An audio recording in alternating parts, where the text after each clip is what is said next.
ځاني مثل کوم ما تاسو وویل ما چې عبدالله بن مبارک یو لوی سړی چې سوی دي د ده څه یو خیاط پوښتنه وکړو ستا قربان شم موږ د ظالمانو کالي ګنډو موږ خو به ورسره حساب نه یو ده ورته وکتل وایي ته خو عین ملګری یې چې آکې سلوتارې جوړوي هغه را ورسره ملګري ته خو عین ملګری یې دا سلوتارې را جوړوي ولې رب دلته په قرآن کې وایي ولا ترکنوا الى الذین ظلموا فتمسکم النار خدای تعالی وایي هغه کسان چې ظالمان دي په زړه کې به لا میلان نه ورته کوې په زړه کې که دې په زړه کې د دوستۍ میلان ورته وکړي لا به جرابه په اور د ډوډا خو سره وسوځم اوس مې وینې که تاسو یا نو تاسو نو ما په ګناه مه ټینګوئ ما نو تاسو نو سره اموخته یو خوشکې سره کولی تاسې ما ته ما تاسو ته اوس نو که داسې حساب را واخلې یو سړی دي ظالم دي زما اشنا دي زه دعا ورته کوم بل ظالم دي زه په ورین تنجې ورته ګورم بل لمونځ نه کوي زه محبت ورسره کوم چې داسې چې نو موږ درسره اغېشته یو دوی زموږ ملګري چې موږ د دوی ملګري یو نو په داسې حساب چې را واخلې نو ګوره چې خدای نخسته څنګه به سو داسې نو زه نه به پوهېږم نور نو ولې عبدالله بن مبارک پس مرګه ته چا په خوب ولیدي ډېر کاله بعد ده نه عبدالله بن مبارک دا تنده یې په خاورو لړلي و راپورته شو لکه سړي چې په لغته وهلي په خاورو لړلي دی چې راپورته شي ول څه درسره ول څه اوسه په اطاعت کې د خدای یم ول ولې ول یو ظالم ته مې په نظر د محبت وکتل ورته ومې خندل په دغه رب نیولی یم تر اوسه موږ ټولو ته کتلي دي د څونې ظالمانو محبتونه مو کړي دي د څونې عزتونه مو کړي دي د څو کسانو الفتونه مو کړي درنو دا خبره ډېره مهمه ده اوس به نو دلته ګورو دا چې د انسانانو ظلمونه درې برخې ته ویشل کېږي دي یو هغه ډله ده چې خدای ته شریک نیولی دي خو نو ډېره لویه بده ډله ده دا نو پرېږدي رب دې مو د دغه حاله وساتي دویمه نو دغه ډله ده چې د چا مال خوري د چا ښځه ناموس ځکه دا ظلم پر کوي وهي ټکوي په ناحقه بندي کوي په ناحقه بې عزته کوي په ناحقه ابروی تویوي دا ټول اقسام دي په ناحقه حکم پر راباسي په ناحقه عذاب ته برابروي تر دغه لاندې تهمت پرې وایي تر شایه غیبت کوي بهتان پرې جوړوي دا ټول اقسام د ظلمونه دي درېیم قسم یې نو دغه دی لکه زما ستا چې وایي کاکا په چا کار نه لرم زه خپل مونځ نه کوم زه خپله روژه نه نیسم دا درېیم قسم دی اوس نو د دغه درې قسمه څه که په ګرېوان کې سره وګورو چندانې ځینې وسایل نه شو که ځینې وځو نو به دا هم داسې ځینې وځو که فرض یې کړه ته په کور کې ظالم نه وې زوی دې بیا زوی ډوډۍ خو ورکوې بیا یې شریک شولې که دې زوی نه وي زوم خو به دې ناروا وي هغه خو درځي هغه ته خو ښه خارګینې ورپخوې ځان یو څه کومکي خیاطولې که هغه نه وي یو بل اشنای خو دې د بلې خوا راځي الفت خو ورسره لرې لنډه ده لکه په یو خم چې ورسره رنګولي وي خو رب دې مو په ظالمانو کې نه حسابي رب دې مو په خپل عصمت وساتي ولې که خدای نخواسته ظالمان ټولو پر ظالمانو بیا نو نه ظالم مقرر کېږي را باندې مسلطه کوي لکه را باندې مکلفه کوي خلاص مو بیا ورکوي لیکن موږ طاقت نه لرو چې رب مو د کافرانو یا ګمراهانو یا ظالمانو فلاک وکړي رب دې مو نه ورکوي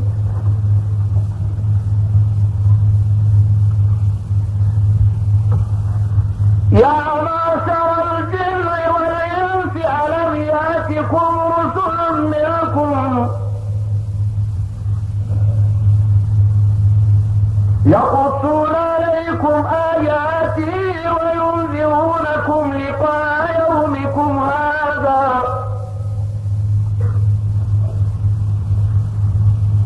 قالوا شهدنا على انفسنا وغرتهم الحياة الدنيا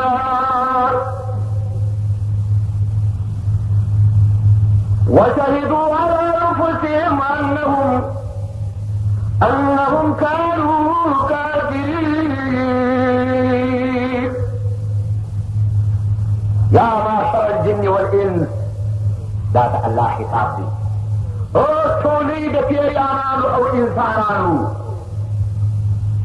اول پیریان ته خطاب کوي ولې تر انسان د مخه اول الله پیری پیدا کړي دا نو هغه وخت دی چې دا پیریانان او انسانان دواړه راولي د دوزخ څنډې کې ودرېږي هغه پیریانان چې خدای نه مني، هغه انسانان چې خدای نه مني. بیا په پیریانان کې خو داسې پیریانان هم شته چې ایمان یې راوړی دي. دا پیریانان چې دواړه ودرول وڅلي ته د دوزخ، نو دوی به دواړې ګریانۍ سره کوي. پیری به انسان ته وایي چې دا خو ته وې چې زما په خوله دې وکړه. انسان به بیا ورته وایي دا خو ته وې چې تا شیطانات راته وکړي. یو د بله به وینې سره ملامتوي. نو به الله عز وجل پر څنډه د دوزخ دا کتاب کوي. الم یاتیکم رسول منکم، او انسانانو پیریانانو آیا زما رسولان تاسې ته نه وه راغلي؟ یقصون علیکم آیاتي، زما بیانونه او کیسې یې تاسې ته نه بیانولې؟ په هره زمانه کې پیغمبر راغلی دي. دا دې اوس بیا پیغمبر نشته، په هره زمانه کې عالم رسم شته، په هره زمانه کې به وي. او دغه قرآن به هغه رقم تاسې ته بیانېږي لکه حضرت سلام په زمانه کې. که داسې ونه شي بیا خو نو ته خدای ته ویلی چې الهي ما ستا قرآن نه دی اورېدلی، لیکن رب کله داسې کي پته یې اوري. نو په جسم د دوزخ د څوک چې او سړی ته څه ژاړې، څه نه یې ویل، زما پیغمبران درته راغلي دي، زما دغه عذابونه او دا کیسې د دوزخ یې ګرده درته بیان کړي دي. وینذرونکم لقاء یومکم هذا، د دغې ورځې چې دغه دوزخ دی، دا ملاقات حضور د خدای دی، د دغه چې ګرد بیرولي یا اوس نه پر څه ژاړې، اوس ولې نارې وایې؟ دلته به فکر وکړي چې ولا ملامت یې کړو، رښتیا افلانکی پیغمبر چې راته راغلی افلانکی قالو شهدنا علی انفسنا. نو دا کافران شیطانان او پیریانان به د عاجزي لار راواخي، د دوزخ پر څنډه به اقرار وکړي. دوی وایي خدای مهربانه دی راسئ موږ به اقرار وکړو، عاجزي وکړو، ګوندې خدای به مو وبخښي، کور مو خراب کړو، دا اقرار په دنیا کې کړی وای جوړ کړو. نو قالو وبه وایي شهدنا علی انفسنا، وایي ای خدایه موږ په ځانو شاهدان، خو موږ کفر کړی دي. وغرتهم الحیات الدنیا، خدایه موږ دا ژوند د دنیا څخه ایستلي وو، موږ نه په پوهېدلو، اوس مو درته توبه. وشهدوا على انفسهم، شاهدي به ادا کړي په دې باندې چې انهم کانوا کافرین، و الهي موږ په دنیا کې کافران وو. اوس دغه دې عجز درته ولاړ وي، خدای وایي بس ما هم دغه شاهدي غوښتله. که ما درته ویل چې کافر یې تا نه منل، ملکې مې درته ویل چې کافر یې تا نه منل، په خپله دې پر ځان شاهدي ادا کړه.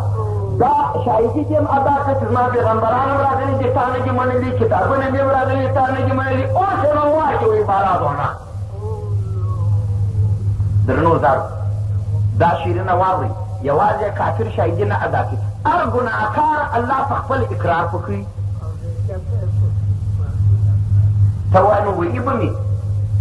وروره وحي دې نه، اقرار په زور په آخرت کې نه دی. په دغه هر انسان چې هر ګناه یې کړي په خپله خوش رضایي په خپل اقرار کوي. خو هغه کسان چې منکره شي د اقرار و الهي ما دا فلانکۍ ګناه نه ده کړې، الله یې داسې ډېر اسانه ملامتوي. یو وارې به هغه شپه راولي چې ده ګناه پکښې کړې ده، وایي فلانکۍ شپه یې وایي هو، وایي دغه بنده څه کړي وه، دا بنده به ولاړ شپه به خبرې وکړي. و الهي دا شپه درواغ وایي، ورته یې وایي هغه ځای راولي چې دی پر ولاړو ګناه یې کول، هغه مځکه به راشي، شاهدي به پر و الهي دا مې هم دښمن ورته یې وایي هغه د ده اعضا راولي چې په کومه اعضا یې ګناه کړې ده، په لاس یې ګناه کړې ده، په خوله یې کړې ده، ګناه یې خو رقم رقم دي، په فرج یې کړې ده، په پښه یې کړې ده. هغه اعضا چې په هر مثلا په لاس یې غلا کړې ده، دا لاس مې په خپله نارې کې وایي الهي دغه ظلم ور وغځوئ د فلانکۍ پیسو، دا لاس تکرار و الهي لاس مې هم دښمن دی. خدای تعالی به یې واسطې هغه ملک راولي چې د ده ګناه یې په دغه ساعت نشته کول، هغه به راولي. انسان عجب شی دی، کله کله سخته منکره دي. نو ملک به راسي وبه وایي چې په فلانکي ساعت، په فلانکي دقیقه، پر فلانکي ځای باندې چې اشار یې د مخ هم راغلي دي، دغه بنده داسې و الهي دا مې هم دښمنه دي. نو رب العزت به ووایي چې واسئ په خپله دغه بنده ته د ده ځان ورښکاره کوي. او وایي دا ډېره مهمه ده، دا نه دی لکه په دنیا کې چې غله ته د غله عکس ورښکاره کړې. په دنیا کې څو عکس دی، په آخرت کې عکس نشته وي. په دنیا کې چې یو غر غلا کړي ته نو د هیلې ورته ودرېږي عکس یې واخله، بله څه دی په منکرو ته ورښکاره کړې چې دی پلنډې ته لاس ور اچولي او راپسې اخوي خو دې خپل ځان په خپله وویني په رښتیا الله به د ده هغه کار چې عاده کړی دی یار یې په خپله به ده ته په خپل خدایي قدرت ښکاره کړي رډ به ځان به ویني چې ځان به داسې ویني اچم به کوي دا خو ته اګزام ورته ګوري الله به داسې شی په قیامت کې ورته جوړ کړي داسې شی به ورته راولي دا حال به د ده مخامخ ورته راولي دا د ده قیفت به مخامخ ورته ته په سترګو ښکاره نو ورته وایي چې بالا بسته بنده د انکار ځای نه دی پاته اوس نو زه هم په خپله خدایي در باندې شاهد یم چې داسې بالا به لایق د دوزخ ګرځي او چې د عذاب ګرانو وروڼو ځینې ما وایي چې په ځان الله چې په کور کې سره کښېنو د ځانه سره چې نسوار وکړو نو وایو هم ځان وکړي خدای تعالی دا ګناوې مو کړي دي توکل په خدای کې دا ګرد ور اچول بیا دې موږ ور واچوي بیا بېرته د ځانه سره ځان ووایم ګوندې خدای په آخرت کې به یو جوړه ورسره وکړو مشهدانو د ګمرک کاتبان دي هلته به یو لسۍ مسۍ څوک خو نشته دلته ځان په ګمرک کې کشمش رابند نه کړي نو زه بیا نو وایم دغه دي زه چې وایم دا دغه دي د یو کلمانه به واخي بیا هم زه توکل په خدای تره مورې به ور واورم جنت هله آخر کې نو بله بانه هم در ممکنه به ته ماما نه کې کړي مګر تاسې ګورئ زموږ معامله د هغه سمیع و عالم و بصیر خدای سره ده چې د هغه څخه نه انکار کېږي نه پټېدل نه هلته رشوت اخیسته کېږي نه کلمانه هلته د عدالت دربار او حکم د احکم الحاکمین دی دې لجې څخه چې یا په خپل کریمیت و رحیمیت یا په خپله لویه عفو در تېر نشي دا نو بیا واده د ده د هر چا سره نه ده یشکر لمن یشا و یعذب لمن یشا دا چې په خپله عفو کول یې دا قادر دی بیخي چې د اسمانونو مځکې چې په ګناه ډکې کړي وي لا هم قادر دی چې ټول در چیږي کم بنده و چې ډېر بد اعمال و بد کردار و نارواوې کړي وې آخر خدای تعالی ته په زاریو په ژړا او په التجا شروع وکړله خدای تعالی د یو زمان پیغمبر ورته راوستو دغه بنده ته ورته ولې داسې ډېر ژاړې الهي ډېر ګناهونه مې کړي دي دا بنده ته ووایه چې زما دې قسم وي چې اسمانونه هم دې چې ګر په ګناه راته ډکې کړې چې دا اوس کې دې توی کړه تر ټولو در تېر شو بیا نو چې ویې غواړي داسې بیا هم کولی شي او چې به حساب را سره کوي وایي تر یوې ذرې نه در تېرېږم حساب به مثقال بخشش بخروار راسې حساب راکړه فمن یعمل مثقال ذرة خیرا یره ومن یعمل مثقال ذرة شرا یره حساب راکړه بیا به سره ګورو یا رب موږ ستا د حساب او عذاب طاقت نه لرو ته په خپل عفو رحمت او کریمیت باندې زموږ سره معامله وکړه د دې چې موږ د دوزخ پر څنډه تا ته اقرار کوو اوس لا دلته وایي چې الهي موږ ګناهکاران یو او بندګان یو او ګناه مو ستا پر کس نه ده کړې راڅخه سوې ده اوس مو لا وبخښه او عفو راته وکړي که به دغه توبه چې دا موږ یې کار دغه توبه مو د رښتیا نه وي د خولې کې مو چم پروت په زړه کې په خولې کې ته قادر یې چې د خولو زړه سره یو کې دا چم مو هم ویسته کې دا یې هم پر تا خدای ته باید پاکه به ځان پر تاوان کړو دغه چې ښه ده نو ذلك أن لم يكن ربك مهلك القرى بظلم وأهلها غافلون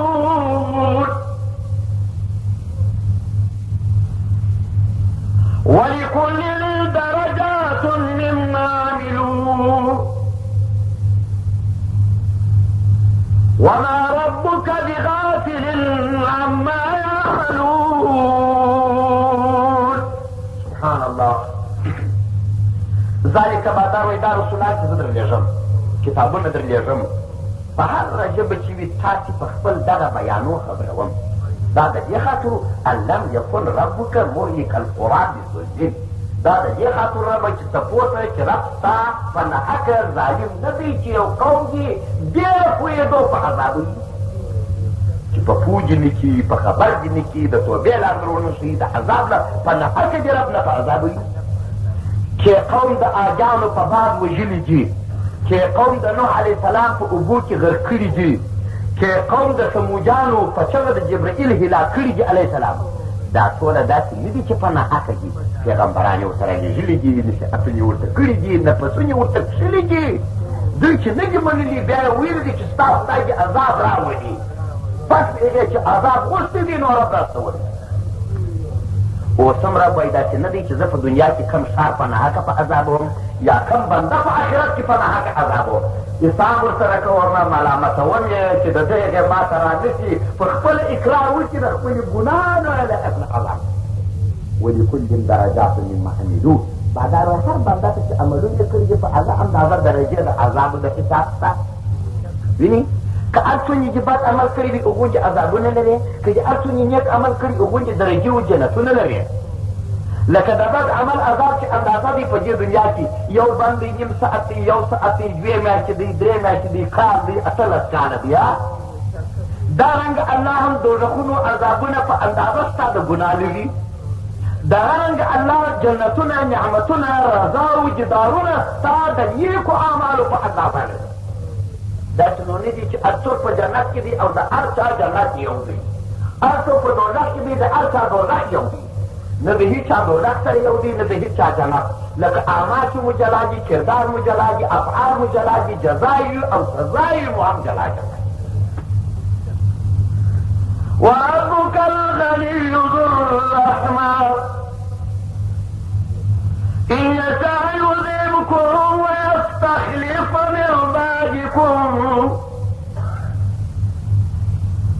من بعدكم ما يشاء كما أنشأكم من ذرية قوم آخرين إنما توعدون لآت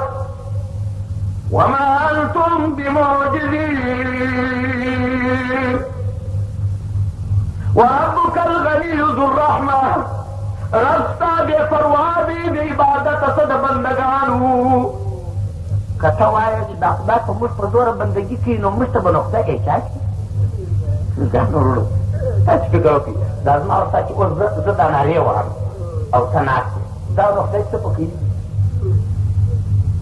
څه په کوي د خدای ته څه شعور دی دا لمونځ چې یې وکړي دا د خدای ته څه شعور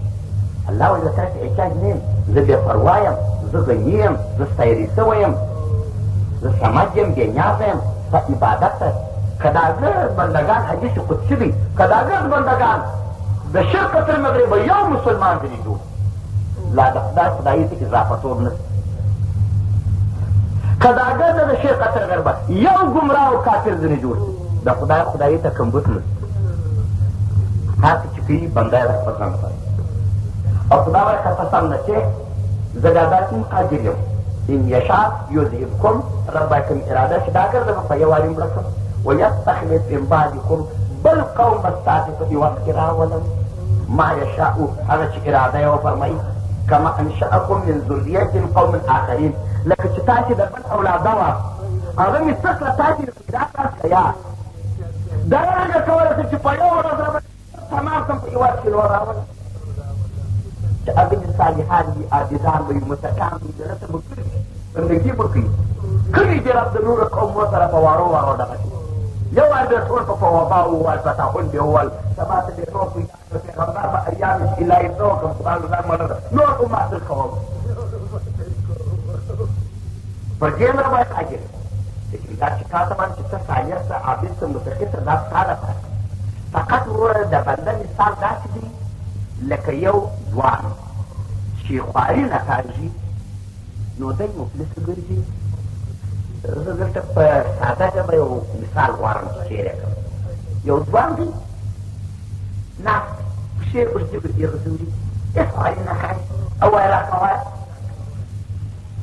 نو دی مفلس وي اړ وي احتیاج وي اړ یې په سکر سکر وي په انډیوالانو کې خړ وي چیل وتلی نه شي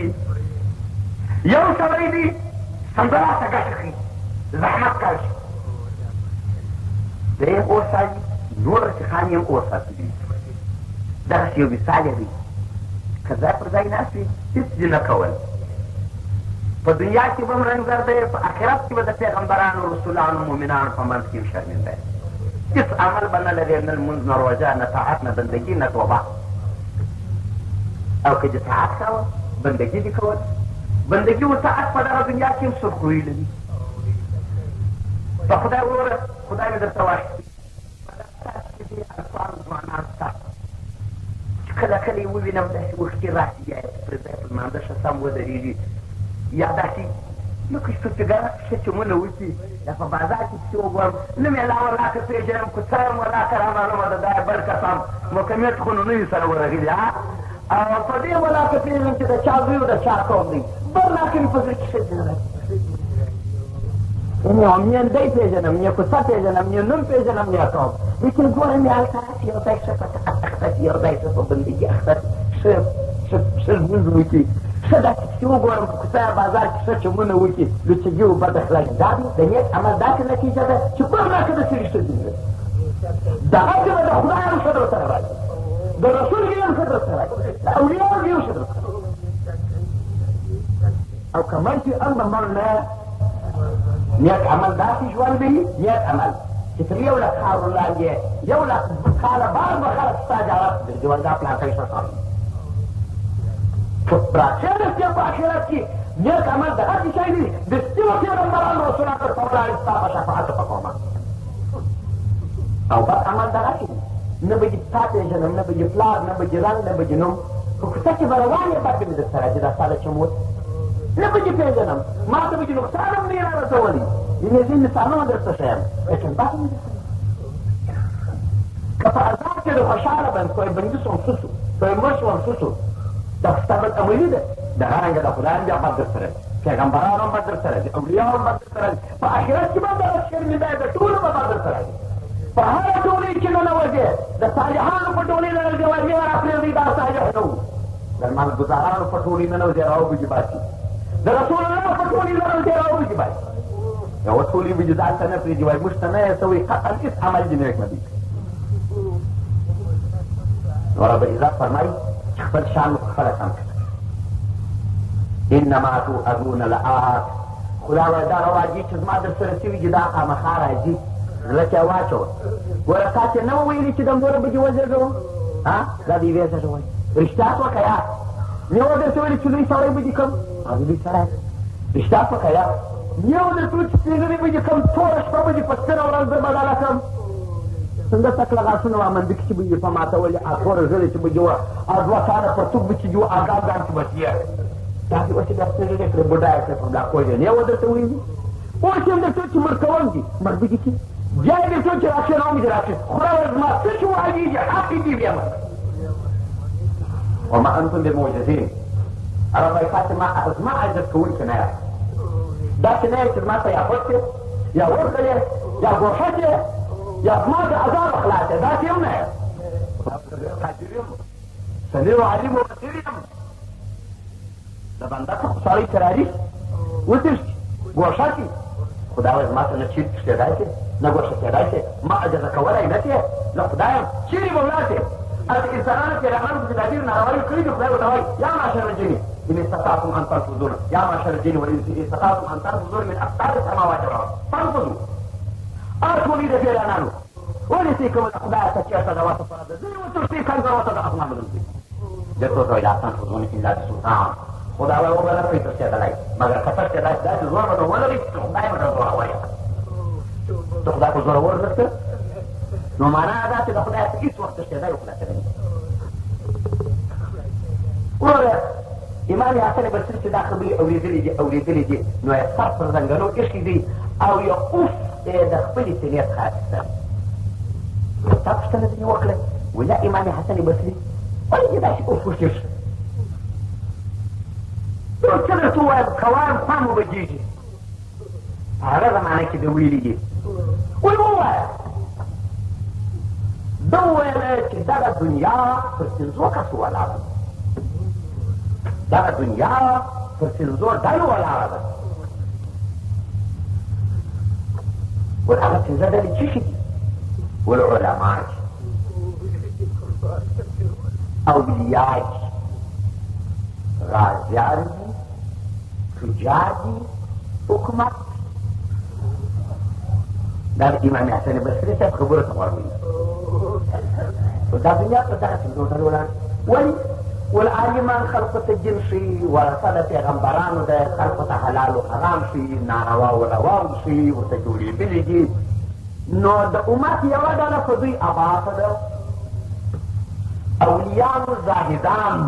متقیان دي، دا بیا دعاګویان دي، خدای د دوی د صالحت په برکت، د نیکیو په برکت خیر پیښوي، رحمت پیښوي، د دوی په روی بلاوې ګرځوي، آفتونه ګرځوي، د دوی په روی بارانونه اوروي. اصل دا درېیمه ډله غازیان دي. غازیانو تورې تر ملا وي، د دښمن په مقابل کې ولاړ وي، وطن د کفر ساتي، ناموس ساتي، قرآن ساتي، خاوره ساتي، مسجد ساتي، 3 ساعته ولاړ وي، بس وږی په سر د املا کوي. ورداخله ده والڅلورمه نقطه چې څلورمه تاجران ول د دې امت غم اخیستي، په دې ملک زغلی، په دې ملک زغلی، د دې خواته شان راوړی، د دې خواته راوړی چې زموږ په وطن کې هغه وړینه شته، هغه لرګینه شته، هغه وړنه شته، ارزاني جوړوي، پراخي جوړوي، د خیر نیت یې وي،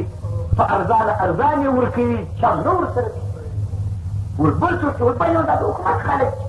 چې یو چا ظلم پر چا کړی دی، ورته ورسي، هغه ظلم یې ورخلاص کړي، هغه کار یې ورخلاص کړي، چابک یې ورخلاص کړي، مشکلات یې ورحل کړي، سازمانات را پیچلی دي، کسات یې وکړي، اول د اول مال خوړل دي، دین را واخلي، اینو خو هر بپرسي. ولو دا خو نو ښه کار څه چا ورته ویل؟ ورته ویل هی ما اوف پر څه شي وکړي؟ ول اوف دې پر څه شي وکړي؟ ول پر دغه 5 ډالر مې وکړي. سره 5 ډالر مې خو داسې ډالې جوړې یا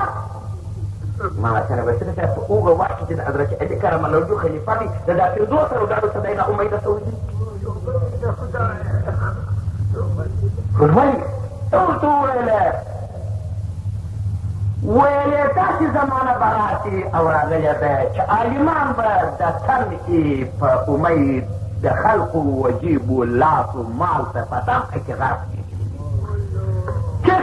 خبرې دې په طبعه کې فرمایشتي به وي، حق به ویلی نشي، حق به ثابتولی نشي. ولې خو تمه ده، ولې که څه وایي ستا خوا بجېږي، د ده خوا بجېږي، د هغه خوا بجېږي، بیا که به نو خوا بده شول، بیا به نو موږ هېڅ کړو، څه به نو کوو؟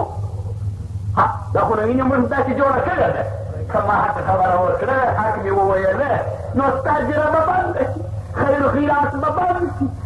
کار به مې خراب شي، دروازه به را باندې وتړل شي، نو زه به څه کوم؟ خو نو د وجې پر مرګ خبره. اوس داسې وخت که راغی نو د دغه عالمانو څه د حق ویلو امید ملامت، چې حق ونه ویل سولی، حق بیان نه سولی، خلک کله په صلاحیت برابرېده چې کله د ګناه راګرځېدی. حق ویل د عالم څه شي خرابوي؟ طمع امید. دا چې وګوري قرار نشي نه کوي چې راغلی ده که نه ده راغلی، زما د خوانو غږ مه کوي چې څوک یې وانه وړي. دوهمه ویل دا عابدانو، دا متقیانو، پیرانو، اولیات، دا خو نو دعاګویان دي، وینې خیرخواهان دي، بزرګان دي، د دوی په روی خدای خیر و رحمت جوړوي. ول دا کسان به بیا داسې ومال ته مایل شي دنیا ته چې یو دعا به دا دې دنیا نه کړي، دا به بیا داسې مایل چې ټول ګزاران دعا وایي، کې سرا ده، کې دعا ده، کې الفت ده، کې محبت ده، ټول به پر مال ولاړ وي. ګوره دا مال داسې بد شي دنیا، دا 15 سره ډلې خرابوي، یو مال یې خرابوي، سیل ورته کوه. او اوس دغسې نه ما ته ډېر مسکین راشي 40 زره کوم نه خلاص، یو بل سړي که 1100 افغانۍ راښکاره کړي یې ورکوم. دا زما ولادي فضل محمد خیراتي روکړ، یو مسکین برادر یو مخلص راغی، روغبر کړم، نو ورسره کوم، یو چاکرګار وینې خوشمړې ده کړ، یا سعودي په نورو دنیا کې د دغه ځای فرمایش د علاحده دغه ټوکره ورکړي، ورته وایي جفون جوړ کړي، هغه به هغه سام دی، هغه ټوکر دی، هغه ګولۍ ده، هغه موټرسیکل دی، هغه سیاران دی، هغه دې شکل دی، مګر د کاغذ یې جوړ کړي دي، په ګړنګ یې پیوند کړي دي، تجارتي اډان ورکړي دي. که چې هغه شی دی راسي دلته راباندې خرڅېږي په هغه بیه، مګر ته به پوهېږې دوهمه ورځ بعد خراب ځو چې مات کورسې پوه شي، دا خپل حال دی، هغه ګولۍ ده چې یوه دانه به خبره نشته افلاکۍ دلته یو سینر ته مظفرنن چې شیر کړي و څو ګولې خوړلې وې دا ما پخوا دونې خوړلې اوس داسې ولې ګوتې ونه واړوتم باندې واله دا خو هغه وخت نه دی اوس تاسې ګورئ چې بازو دي ساریټن دي پلانکی دي پخوا به یوه دانه څنګه کار دی اوس شل دانې وګوره د څه شي جوړ کړي د ګاچې جوړ کړي دي دا نه یوازې داسې نه دی زموږ سره ملګري پر لارې چیرې روان اوسئ دا خپله کیسه یې د پرمیټو کوله راته څوک چیرې و پرمیټ چې کوله دی د ګو دا پرمیټ جوړېلو دونې خاکه په ګډه وو د شاغه دونې اوړه په ګډه وو دونې په کو د یو من نوکله تر شل منه نوکل جوړه وو چې خدای شاعر دی ویل دا کیسې کول خپلې بیانونه یې کول داسې کو داسې کو دونې ګټول په یو من بولا کې موږ څونه ګټو مطلب دا چې خبره چې داسې اته راورسېده نو دا یو عامه خیانت اوس نو راځمه پنځمې ډلې ته چې د جرسولو د لاسه راځم په عرض ورته درېږم چې ستا قربان کړم دغه وشکولم دغه یوړم دی وایي کلمانه چیرې ده زم ستا قربان سم په خدای وږی یم در بتر یم ستړی یم ټوک ټوک یم دغه عجیبه باش کولی یم دا پرېوتې وایي ورځی خراب شوي ګمې پرېوته خدای پاکه چې اوس بیا دته څنګه یو سلسله جوړه کړو په هغه ورځ که څومره خوشمړې وه دا نو ازما د امید ځای دی چې ورته وایي تر څو خوشمړې نه وي وغونجې د چنده نه وي کیسه به ونه یې اورېدلې د موږکانو د یوه موږک په بل دعوه وکړه په پنیر ویل پنیر نه دي دا پنیر نو یې راوستی د موږکانو ومشرته د هغه نو برېتونو ته تاو کړه په دوو پښو ورته ولرلوي او د کوچنیانو په کتابو کې عکسونه ستا تشکیل کوي یو موږک دې خواته ورته ولاړ دي بل موږک دې خواته ورته ولاړ دي پنیر یې په مابین کې دی پر دعوه یې رسوي ورواخلې ترازو راولئ ترازو یې راولئ پنیر یې نیمه یې په دې خواته واچو اوس پیښله به راغی نیمه یې په دې خواته چې پورته کړي دا یوه خوا درنه سوله ښه ګوره راپورته کړه ورته ویې خوړله دا خوا یې سپکه شول دا بله خوا یې درنه سوله بیا یې دې خوا چې ښه جوړه کړه راواخیستله دا خوا یې درنه سوله بیا یې دې خوا چې اوس هغه دوه بېچارهګانو ته ګورې چې نو فیصله راووځي ګوله یې راواخلو دا بله خوا یې سپکه شوله خوا د دې خوا و د دې خوا و د دې خوا و خپل بېلتون یې داسې شوري هلته ترازو پلار شي په پای کې چې ګورې نه په دې خوا کیسه یې پات شو نه په دې خوا ترازو ښه شو ځای ورته مخم شو دا کیسه زما به د حاجي کاکا پر 500,000 روپو دعوه ده 500 یې د ده ته اخېستي چې ته ورته 500 ما ته اخېستي چې هغه سړی 500 را نه دي فیصله شي خدایه چاته ووایه چاته ووایه خیر دی نو فلاس به ورته بزرګه غواړم یاره به خلاص مور کړم ګرانو غزارو دا د امام حسین بصري صاحب د کومه وخت نه امیدېږي چې ورته پېښ شوي نو اوس به زما د حاجي فضل محمد کاکا صحایي لنډه دا چې رب وایي که سم شوه سم شوله که نه هر انسان به د خپلې جزا سره مخامخ او لایق د عذاب به وکړي قل يا قوم اعملوا على مكانتكم إني عامل فسوف تعلمون من تكون له عاقبة الدار إنه لا يفلح الظالمون قل يا قوم اعملوا ويا محمد عليه السلام وجه قوم تدي وجه قوم تجوه وتوقعت عملت مظلوم إني عامل ذا عمل كون كيم ده خطيجن تأكد كويس ده آيات منسوخة دي فآيات الصيف خير فسوف تعلمون جربي شراب ويجربي تتعتب فوسي تخفل عمل كوزا بخفل ففاكي بس رفوس نتيجتش فستعلمون جربي شار إنسانان بس هر غلد إنسانان بفوسي من تكون له عاقبة الدار جدا چار شكو ده آخرت ده چابي شيو شابي ده چابي إنه لا يفلح الظالمون شان دادي رباي زما د عذابة ظالمان خلاص يداي نسي كفظلم جرم گناه و ناروا و شروع وكي حساب در پسې دی لکه چې درته ونویل خلاص يداي نسي خدای وایي تاسو دا ګمان چې یوازې نو در په دریا کې خدای ستاسي یې چې پر وچې دې روان کړم، په دښتې دې روان کړم، د ورځې دې روان کړم، د شپې دې روان کړم، لاس څخه ورکه کړم، په وږي دې ونیسم، په تنده دې ونیسم، څوک دی چې راته خلاص کړي؟ دا بیان کیسه خو د بوګو د ماو ساته هم عبرت. زه چې همده په کور کې یم، په کندهار کې یم، نو بالا خلاص شوله، نو نعوذ بالله نعوذ بالله لکه چې د خدای یو هېڅ ورنه راغی. داسې نه ده، په خدای باندې دا ځای و، د باندې و، دښت و، بیابان و، بحر و بر ټول یو یا خدای تعالی وایي والبحر یا موږ وځم و دریابو ته، په دریابو کې مو کښتۍ ماته کړم، پر یوه تخته مو پرېږدم، یا مو کښتۍ توپاني کړم، یا مو کښتۍ نو تاسې به څه کوئ په هغه وخت کې؟ تدعونه په دغه وخت کې نو مجبوره یاست چې خدای ته به زارۍ کوئ. ګورئ دا داسې یو آیات دی چې دا د بنده توجه ولو که ګمراه بنده وي د ده توجه خدای ته راجلبوي. خدای تعالی په دغه وخت کې به نو تضرعا زارۍ به کوئ وخفیة او په پټه پټه به دعاء کوئ. چنانچه دغه عربو به نو چې دا خدایان خپې خپل اوبو ته وغورځول نو بیا داسې دعایې وکړې. دا وعده د دوی، دا نظر د دوی به داسې و ولئن انجانا من هذا لنكونن من الشاکرین. خدایه که چې د دې ګر کې د غرقېدو څخه خلاص کړو موږ به ستا د شاکرانو بندګانو. خدای تعالی به د دوی دعا قبوله کړه. خدای په آخر نیت هم خبر و چې بیا څه کوي دوی، مګر دغه دې چې دوی ته ووښول چې دا شب اخلاص زارۍ کفایت کوي. قل الله ينجيكم منها ومن كل كرب ثم أنتم تشركون. قل الله ينجيكم هو ورته الله عز وجل به تاسو ته نجات درکړي، خلاص پکې ساتي منها له دې تاریکیو سختیو ته، ومن كل كرب او له هر زحمته ته، ثم أنتم تشركون. بیا تاسې هغه بندګان یاست چې د الله سره شریک تاسې نیسئ. پوه شوه؟ د دوی کښتۍ به الله ارامې کړې، دوی به خدای قرار د دریاب څه چې به راووتل دسې بیا په بل بازار یا په یو ځای کې بل یوه شویه ډبره پیدا کړه، بیا بیا د هغسې ایمانه شو.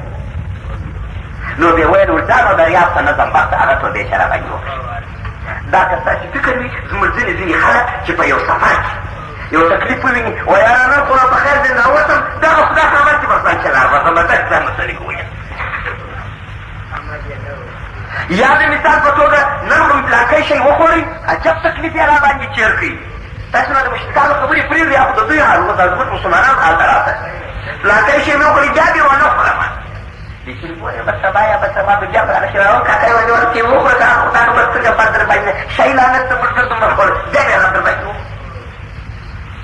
کاشکې دا بنده داسې وایي چې خپل اختیار خپل واک خپل قدرت یې وایي. خدای تعالی وایي زه هغه رب یم هغه بنده چې ستا او د زړه پر مابین لا جدایي راولم. نه وه پیدا فکر ما پاته کړي ته به پر یوې خوا کې زه به دې بلې خوا ته وي. زه به ډېر خلک در وښیم ناست وي په یو ځای کې زړه یې نه غواړي سلطانو څنګه سړی وي. بل سړی به در وښیم زړه بې غواړي بدن بې نه راځي. سلطان ولې دا ورته نه راځي ولا تعلیکم بعضم زړه یې غواړي خو دی څنګه کړی نه زده یو سړی د بل وخت مثلا په یو ځای کې د ساعت راته څه درته کوي وایي څنګه خو درته ګیله غلی په قرآن کې مې دومره نقیز نه غواړي. اوس نو ته فکر وکړي الله وایي زه داسې نه چې ستا او د زړه تر مابین زه حائله و جدایي راوستی. ښه اوس نو دا مسله که یو بنده په یو ځای کې د زحمت خلاص یا د غرق یا د حسبه یا د بنده یا د مرګه آیا دا بنده نو بیا ورته لازمه ده چې شوخي وکړي؟ دا نو خلاص و. اوس نو رب دلته اجابه درښي وایي دا بنده چې ته ځان خلاص ولې په هغه ځای چې ته ځان خلاص ولې په هغه ځای کې دې په عذابولی شم. دې آیات متوجه شي. قل هو القادر على أن يبعث عليكم عذابا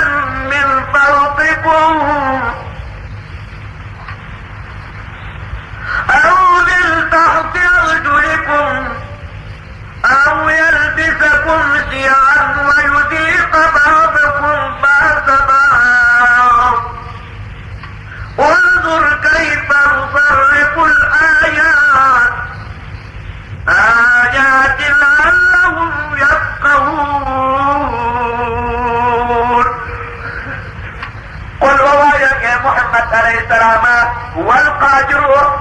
چې دی قادر دی على ان يبعث عليكم پر دې قادر دی چې راوبلېږي پر تاسې عذابا عذاب من فوقكم د سربېره ستا اشه د دریابه چې ویستې په وچه کې خدا وایي چې ناست د سربېره د خوا به عذاب در باندې ته به نو راته وایې وایي زه نو سترګې ځړوم